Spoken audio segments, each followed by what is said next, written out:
So let's work on the corners of the lips now. Let's pick any one of our morph targets, since they're all the same morph target, and copy them. I'm just going to call this one PM corner lip left.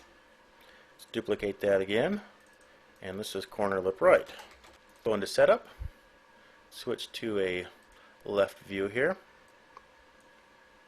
Let's pick the left, go into pivot mode, and let's move that to the corner of the mouth.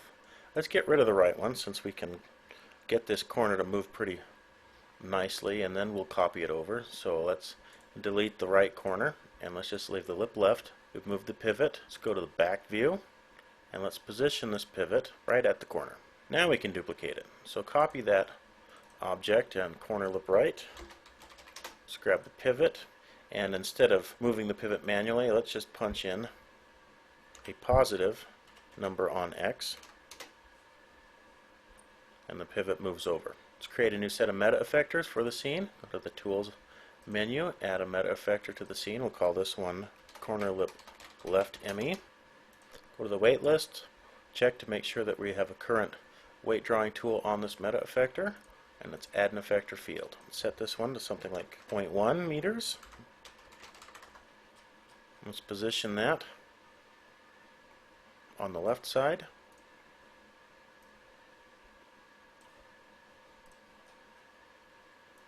Okay, looks good. And I'm just going to cheat and duplicate that and rename this to the right side. Make sure to name the meta effector underneath it. And this right side, of course, needs to be mirrored across. So get rid of that. So if we activate this on the wait list, we can see that they're exactly the same thing. Let's go to our cluster slider. Since we've duplicated a cluster, they're going to show up in the pull down menu. So now we can look at the corner left lip and the corner right. Make sure the weights are set to combination, and make sure that we have targets on those. Corner lip left, corner lip right. So now we head into animate. Let's change this head back to something like smoothen edges.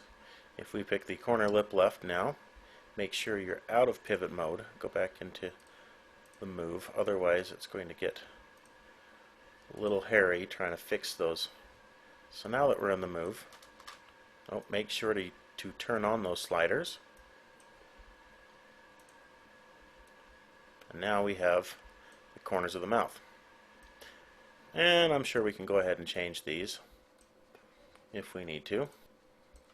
But using the same mesh, we've generated 5 different morph targets using meta effectors to mask off the transformation effects on these morphs.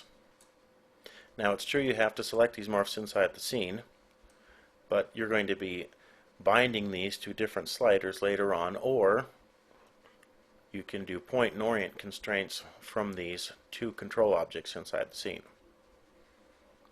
Let's set a keyframe position here. Go to your Dope Master, set all items. Let's hit Enter key a couple of times to create a setup keyframe, and let's